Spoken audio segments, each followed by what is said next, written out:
Kim Chiu nakahandang magparaya para nga sa muling pagbabalikan ng paunin si Paolo Abilino at Janine Gutierrez. Pero bago tayo magpatuloy kaibigan, pa-like and subscribe naman po and pahit ng notification bell para ma-update kayo sa ating mga daily Celebrity Pinas update. Well mga kaibigan, mainit pong pinag-uusapan ngayon yung issue pa rin na muli nga pong pagbabalikan ng love team nga po nitong si Paolo Abilino at Janine Gutierrez. Kahit alam naman natin na totally hindi na sila nagsasama sa mga movies or pelikula dahil nga itong si Paolo Abilino ay nalilink na dito kay Kim Chiu. May pinagsasamahan silang teleserye ngayon at talagang kinakakiligan din ng ilang mga Kim Pao fans. Pero syempre nananatili pa rin po yung Paunin fans na nandiyan para kay Paolo Abilino at Janine Gutierrez.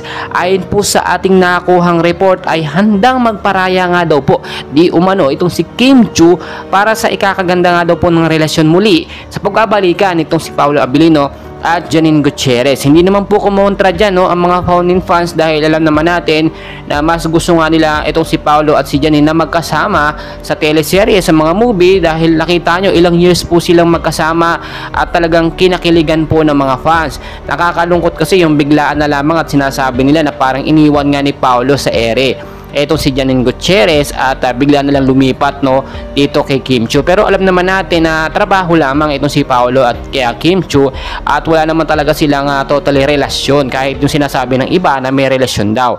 Handa naman talaga magparaya si Kim Chiu dahil siyempre nakakahiya naman doon sa pinagsamahan ng Paunin na almost ilang taon din po yun. Talagang maraming sumuporta sa kanila. Mga kaibigan, napakaraming pangaganapan and please don't forget to like and subscribe. Maraming